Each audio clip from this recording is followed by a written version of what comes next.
ሰላም ወደ አድማጮቻችን የዘጠነኛ ሳምንት የእንግሊዝ ፕሪሚየር ሊግ ሲመለስ ከሚደረጉ ተጠባቂ ጨዋታዎች ውስጥ አንዱ ቼልሲን ከሰንደርላንድ የሚያገናኘው የስታንፎርድ ብሪጅ ጨዋታ ነው። እንግዲህ ቅዳሜ 11 ሰዓት የሚደረግ ጨዋታ ነው። የ8 ሰዓት ተኩል ጨዋታ የለም። ስለዚህ ቅዳሜ የሚደረግ ጨዋታ ነው። ተጠባቂ ጨዋታ ነው። በሁለቱ ቡድኖች በኩል ቀጥተኛ የሆነ ተፎካካሪነት የሚጠበቅ ነው። እንግዲህ በጨዋታው ላይ ቼልሲ ከፍተኛ የሆነ ግምት ኦፕታ ሱፐር ኮምፒውተር ሰጥቶታል። በእንግሊዝ ፕሪሚየር ሊግ በዘጠነኛ ሳምንት ከተሰጡት ውስጥ ትልቁ ይህ ነጥብ ነው። 72% ቼልሲ የማሸነፍ እድል አለው። 16% አቻ፣ ሰንደርላንድ 12% ነው ያገኘው። ታዲያ ቼልሲ በስታንፎርድ ብሪጅ ጠንካራ ቡድን ነው። ታውቃላችሁ ደረማቻችን ኤንዞ ማሬስካ ከአምና ጥር ጀምረው ጠንካራው ቼልሲ በስታንፎርድ ብሪጅ ያሳዩን ይገኛል። ከማንቸስተር ሲቲ በመቀጠል በእንግሊዝ ፕሪሚየር ሊግ ብዙ ነጥብ በመሰብሰብ በሜዳው ቼልሲ ሁለተኛ ነው። ማንቸስተር ሲቲ 34 ነጥቦችን ሰብስቧል። ቼልሲ 33 ነጥቦችን ባለፉት 14 ጨዋታዎች መሰብሰብ ችሏል። 10 አሸንፏል፣ 3 ጊዜ አቻ ወጥቷል። አንድ ጊዜ ብቻ ነው ሽንፈት ያጋጠመው። ሁለቱ ቡድኖች ሲገናኙ 5ኛ እና 7ኛ የደረጃ ሰንጠረዡን ይዘው ነው ተጠባቂ የሚያደርገው ያንን ነው። በኩል ነጥብ እንደሚገኙ መረሳት የለበትም። ሁለቱም ቡድኖች 8 ጨዋታዎችን አድርገው 14 ነጥብ ላይ ይገኛሉ። ሁለቱም ቡድኖች ከ8 ጨዋታ 4ቱን አሸንፈው 2ቱን አቻ ወጥተው 2ቱን ተሸንፈዋል። ይህ እንግዲህ ጠንካራ ፉክክር የሚጠበቅበት ጨዋታ እንዲሆን ነው የሚያደርገው። እንግዲህ ቼልሲ ከብሬንፎርዱ ጨዋታ ጀምሮ ስታዩት የብሬንፎርዱን ጨዋታ አቻወጣ፣ በዩናይትድ ተሸነፈ፣ በብራይተን ሽንፈት አጋጠመው። ሊቨርፑልና ኖቲንጋም ፎረስትን ማሸነፍ ችሏል። በአውሮፓ ቻምፒዮንስ ሊግ ደግሞ ያጋጠሙትን ቤኔፊካን እና እንዲሁም ደግሞ በሳምንቱ አጋማሽ አያክስን ማሸነፍ ችሏል። ታዲያ ቼልሲ ሰንደርላንድ የሚያሸንፍ ከሆነ ተከታታይ 5ኛ ድሉ ነው የሚሆነው። ይህ በጣም ለቼልሲ ደጋፊዎች አስደሳች ነው የሚሆነው። ይህ ጨዋታ ተጠባቂ የሚያደርገው በስታንፎርድ ብሪጅ እንግዲህ ባሪስን ከኤንዞ ማሬስካ የሚያገናኝ ጨዋታ ነው። በሁለቱም ቡድኖች በኩል ይህንን ነጥብ ለመውሰድ ከፍተኛ የሆነ ፍላጎት የሚያሳዩበት ይሆናል ተብሎ ይጠበቃል። ሰላም ወደ አድማጮቻችን፣ ይህ ያያ ስፖርት ነው። የስፖርትን ላይክ፣ ሼር፣ ኮሜንት፣ ሰብስክራይብ ማድረጋችሁን አትርሱ። የናንተ ላይክ፣ ሼር፣ ኮሜንት፣ ሰብስክራይብ ብዙዎቹ ጋር እንድንደርስ የሚያግዘን ነው የሚሆነው። ታዲያ ወደ አድማጮቻችን በዚህ ፕሮግራማችን ላይ የምናነሳው ቼልሲና ሰንደርላንድ ሁለቱም ቡድኖች በተጫዋቾች ጉዳት በኩል ምን ሁኔታ ላይ ይገኛሉ የሚለውን መጀመሪያ ላቅርብላችሁ። እንግዲህ ሰንደርላንድ በሚያስገርም ሁኔታ ከታች ዲቪዚዮን ወርዶ ወደ ፕሪሚየር ሊጉ ከመጡ ቡድኖች ውስጥ አስገራሚ ቡድን ነው። ምክንያቱም በጥሩ ብቃት 14 ነጥቦችን ሰብስቧል። 7ኛ ደረጃ ሰንጠረዡ ላይ ይገኛል። ታዲያ ይህ ጥንካሬያቸው ቼልሲን የሚገጥመው ስብስብ ላይ በሚገባ የሚፈተን ነው የሚሆነው። ቼልሲ እንግዲህ ሊያም ዴላፕ በቅርቡ ወደ ስልጠና እንደሚመለስ ይጠበቃል። እንግዲህ ከህዳር ወር የሀገራት ጨዋታ በኋላ የሚመለስ እድሉ ሰፊ ነው የሚሆነው በቋሚነት ማለት ነው። ከዛ ውጭ እንግዲህ ያሉት ቡድኖች ውስጥ እንግዲህ ስታዩ ባዲያሽል፣ ኮል ፓልመር በታህሳስ ወር ከጉዳታቸው ይመለሳሉ። ዳሪዮ ሲጎ በ2026 ነው የሚመለሰው። ኮልዌል በዚህ ውድድር ዓመት የሚኖር ሆነም ጉስቶ በቅጣት አይኖርም። እንግዲህ ባለፈው ሳምንት በጣም ባሳዛኝ ሁኔታ ነው እንግዲህ ያንን ቀይ ካርድ ያየው። ኤንዞ ማሬስካ ማሰብ የሚጠበቅባቸው ነው አንዱ ይህ ቀይ ካርድ። ምክንያቱም በግልጽ የተጫዋቹ ስህተት ነው። ሁለተኛውን ታክል መውረድ አልነበረበትም። ሜዳው ላይ መቆየት ይችላል። ቼልሲ ሙሉ በሙሉ ብልጫዎችን ወስዶ እየተጫወተ ነው የሚገኘው። አላስፈላጊ የሆነ ቀይ ካርድ ነው ያስመዘገበው። በሱም የተነሳ ነው እንግዲህ ካይሴዶና እንዲሁም ደግሞ ሪስ ጄምስ በተለይ ካይሴዶ አንድ ጨዋታ ረፍትን የሚያገኝበትን አጋጣሚ እንግዲህ ጉስቶን የቀማው ማለት የሚቻል ነው የሚሆነው። መጨረሻ ጊዜ ሰንደርላንድ እና እንዲሁም ደግሞ ቼልሲ የተገናኙት በ2017 ነበር። የአንቶኒ ኮንቴ እንደ አውሮፓውያን አቆጣጠር ማለት ነው። የአንቶኒ ኮንቴ ቡድን ከ1-0 ለመመራት 5-1 ያሸነፈበት ጨዋታ የሚታወስ ነው። ቼልሲ ከብራይተኑ ሽንፈት በኋላ የተከታታይ 4 ድሎችን አድርገዋል። 11 ጎሎችን አስቆጥሯል። 2 ብቻ ነው የተቆጠረበት። ጥሩ ፐርፎርማንስ ላይ ነው የሚገኙት። የቤኔፊካውን 1-0 ያሸነፉበት ጨዋታ፣ ሊቨርፑልን በስታንፎርድ ብሪጅ በአስደናቂ ሁኔታ 2-1 ያሸነፉበት፣ የኖቲንጋም ፎረስቱ 3-0 ድል እንዲሁም ደግሞ የአያክሱ 5-1 ድል በጣም ጠንካራ የሆነ የመከላከልና የማጥቃት ቅርጽ ያለው ቡድንን ኤንዞ ማሬስካ ስብስቡን ወደ ጥሩ ፐርፎርማንስ የመለሱት ይመስላል። ቼልሲ የእንግሊዝ ፕሪሚየር ሊግን በጥሩ ሁኔታ ከጀመረ በኋላ የመጀመሪያዎቹ 2 እና 3 ጨዋታዎች ከዛ በተከታታይ 2 ሽንፈቶች በተለይ አሳሳቢ የነበሩት የብራይተን እና የማንቸስተር ዩናይትድ ጨዋታዎች በተጫዋቾቹን በጉዳት የማጣትና እንዲሁም ደግሞ የተጫዋቾቹ የካርድ ማየት በጣም አሳሳቢ እንደነበር የሚታስታውስ ነው። ታዲያ ከዛ በኋላ ግን በጥሩ ሁኔታ ገግሟል ቸልሲ ማለት ይቻላል። እነዚህ ተከታታይ 4 ጨዋታዎችን ማሸነፉን ተከትሎ ይህንን ማስቀጠል ከኤንዞ ማሬስካ የቡድኑ ሪተም የሚጠበቅ ነው የሚሆነው። ታዲያ ይህ የቸልሲ ስብስብ በእድሜው ታዳጊዎች የበዙበት እንደነበር የሚታስታውስ ነው። ታዲያ አያክስን ሲገጥም ትናንትም እንዳነሳ ነው 3ቱ ታዳጊ ተጫዋቾች ናቸው ጎሎችን ማስቆጠር የቻሉት ጊዩ ጆርጅ እና ስቴፈ ዊሊያን። ያ ብቻ አይደለም ቸልሲ በአያክሱ ጨዋታ ከተጠቀማቸው ተጫዋቾች ውስጥ 10ሩ ተጫዋች ከ21 ዓመት እና ከዛ በታች ናቸው።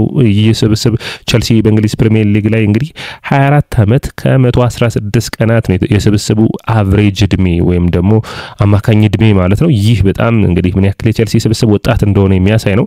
አንድ ተጫዋች ብቻ ነው ከ28 ዓመት በላይ ያላቸው። በአጠቃላይ ስብስቡ ቸልሲ ይህንን የውድድር ዓመቱን በጠንካራ ሁኔታ ለመቀጠል እንደዚህ አይነት ጨዋታዎችን ማሸነፍ ያስፈልጋል። ቀጣዩ ወልቭስ ነው የሚመጣው። ስለዚህ እነዛን ጨዋታዎች ማሸነፍና ውጤቱን ማስቀጠል የሚያስፈልግ ነው የሚሆነው። ሌላኛው መነሳት የሚጠበቅበት ነጥብ የሰንደርላንድን ፐርፎርማንስና ሁኔታዎች ስናይ ከታች ዲቪዚዮን ከመጡት ከሊድስ እና ከበርንሌ አንጻር ሰንደርላንድ ጥሩ ብቃታቸውን እያሳዩ ነው የሚገኙት። በተለይ ደግሞ የከተማቸው ተቀናቃኝ የሆነው ኒውካስትልን በልጠው ስለሚገኙ ኒውካስትልና ሰንደርላንድ በእንግሊዝ ፕሪሚየር ሊግ ካሉ የኒውካስትል ከተማ ደርቢዎች ውስጥ ጠንካራው እንደሆነ ይታወቃል። ታዲያ ይህ ፉክክር የሚጠበቅ ነው የሚሆነው። ባለፈው ሳምንት እንግዲህ ከዩናይትዱ ሽንፈት ዩናይትድ 2-0 በኦልድ ትራፎርድ ካሸነፋቸው በኋላ ወልቭስን እንግዲህ 2-0 ማሸነፍ ችለዋል። ታዲያ ይህ ጨዋታ ሌላኛው ፈተና ነው የሚሆነው። እንግዲህ ሬጂ ሌባሬስ በጣም ጠንካራ የሆኑ አሰልጣኝ እንደሆኑ በእንግሊዝ ፕሪሚየር ሊግ ላይ እያሳዩ ነው የሚገኙት። በተለይ አጀማመራቸው በዚሁ የሚቀጥሉ ከሆነ በእንግሊዝ ፕሪሚየር ሊግ ላይ ሰንደርላንድን የማቆየት እድላቸው ሰፊ ነው የሚሆነው።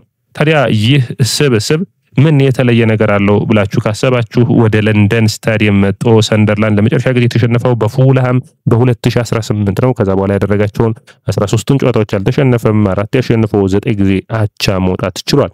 በቸልሲ በኩል በሳምንቱ አጋማሽ ያልተሳተፉ ተጫዋቾች ወደ ጨዋታ የሚመለሱ ይሆናል። በተለይ ጄምስ እና ኩኩሬላ የሚመለሱት ይሆናል። ጄምስ እንግዲህ ቀይ መስመሩን ይዞ እንዲሁም ኩኩሬላ እንዲሁም ደግሞ ፔድሮ ኔቶም በጨዋታው ላይ እንዳልተሳተፈ ይታወቃል። ሌላኛው በጥሩ ሁኔታ መነሳት የሚጠበቅበት ነጥብ የጃኦ ፔድሮ በቻምፒዮንስ ሊግ በቅጣት ምክንያት አልተሳተፈም ነበር። ስለዚህ በዚህ ጨዋታ ይመለሳል ማለት ነው። ታዲያ እነዚህን ተጫዋቾቹን አጣምሮ በቀጣይ ላለበት ጨዋታዎችን በሚገባ ዝግጅትን ያስፈልጋል። በተለይ ኤንዞ ማሬስካ ጄምስን እና በጥሩ ሁኔታ እየተንከባከቧቸው የሚገኙት ላቪያን ወደ ጨዋታ ለማምጣት እያደረጉት ያሉት ጥረት ውጤታማ የሚያስብል ነው ብዬ አስባለሁ። በአጠቃላይ ቸልሲ በሰንደርላንድ በኩል የተጫዋቾችን ጉዳት ላቀርብላችሁ። ኦማር አልደሬት በዚህ ጨዋታ አይኖርም። ሀቢብ ዲያሪያ ይህ ከምታውቁት ናችሁ ብዙ የቸልሲ ተጫዋቾች በስትራስቡርግ የሚጫወት የነበር ተጫዋች ነው። አሁን በሰንደርላንድ ጥሩ ፐርፎርማንሱን እያሳየ ነበር። በጉዳት አይኖርም። ሙዴል አይኖርም። ከዛ ውጭ ሂልዳንድም የማይኖር ይሆናል። ነገር ግን መንዴቫ ከጉዳት ተመልሷል። ታዲያ ይህንን ተከትሎ ዳንኤል ባላረድና ሙኬላ የተከላካይ መስመሩን የሚመሩት ይሆናል። ቋሚ አሰላለፉ ምን ይመስላል ብለን በዚህ ጨዋታ ላይ ስናስብ በቸልሲ በኩል እንግዲህ በግብ ጠባቂ በኩል ሮበርት ሳንቼዝ ወደ ግብ ጠባቂነቱ የሚመለስ ይሆናል። ከዛ ውጭ ጄምስ አቺምፖንግ ቻሎባህና እንዲሁም ደግሞ ኩኩሬ ላይ ተከላካይ መስመሩን ይመሩታል። እንግዲህ ቸልሲ የማል ተከላካይ ተጫዋቾችን ማፈራረቁ በኤንዞ ማሬስካ በኩል ውጤታማ አድርጓቸዋል። ባለፈው ሳምንት ያደረጓቸው ቅያሪዎች ምን ያክል በሁለቱ በኖቲንግሃም ፎረስትና በአያክሱ ጨዋታ ላይ የተጫዋቾችን አፈራርቆ ማጫወት የሚቀጥል ከሆነ ቸልሲ በእንግሊዝ ፕሪሚየር ሊግ ላይ ውጤታማ ይሆናል። የተጎዱበት ተጫዋቾች እስከሚመለሱ ድረስ ይህንን ስብስብ ማፈራረቅ ለኤንዞ ማሬስካ አስፈላጊ ነው የሚሆነው። በተለይ እዚህ ስብስብ ውስጥ የኩኩሬላና የካይሴዶ ሚና እኔ ሁልጊዜም እንደምለው ሌላኛው ኮል ፓልመር ነበር። ፓልመር ለመኖር ቢያንስ በስቴፋዮ መሸፈን ጥረቶች ይታያሉ። ነገር ግን ውጤታማ ለማድረግ የሚያስፈልግ ነው የሚሆን ብዬ አስባለሁ። ታዲያ ወደ ተመልካቾቻችን የአቺምፖንግ አስገራሚ ብቃትን በኖቲንግሃም ፎረስቱ ካሳየ በኋላ በሳምንቱ አጋማሽ አልተሰለፈም ነበር። ስለዚህ በዚህኛው ጨዋታ የሚመለሱ ይሆናል። የካይሴዶ እንዲሁም ደግሞ በጥሩ ሁኔታ መነሳት የሚጠበቅበት ኤንዞ ፈርናንዴዝ የአማካይ መስመሩ ላይ ይዘው ይሸፍነው እየተጫወቱ ነው የሚገኙት። እዚህ ጋር እንግዲህ ካይሴዶን ኤንዞም ከጉዳት የመጣ ነው። በሳምንቱ አጋማሽ ተጫውቷል። ስለዚህ ኤንዞ ፈርናንዴዝን ረፍት ይሰጣል። አንዱ የሚጠበቅ ሊሆን ይችላል ላቪያ መሰለፍ ከቻለ ከካይሴዶ ጋር በአማካይ መስመሩ ላይ። ነገር ግን ኤንዞ ፈርናንዴዝን አሰልፎ በተለይ በጨዋታው ላይ የሚጠበቀው ነገር የሚሆነው አንደኛ በሰንደርላንድ በኩል በሎ ብሎክ የመጫወት እቅድ ነው የሚኖራቸው። በመልሶ ማጥቃት ቸልሲን ለማስቸገር በማስቸገር ነው የሚመጡት። እንግዲህ ሌላኛው አሰላለፍ ሂደት የሚሆነው ኔቶ ስቴፋ ዊሊያን በ10 ቁጥር ሚናው የሚቀጥል ይሆናል።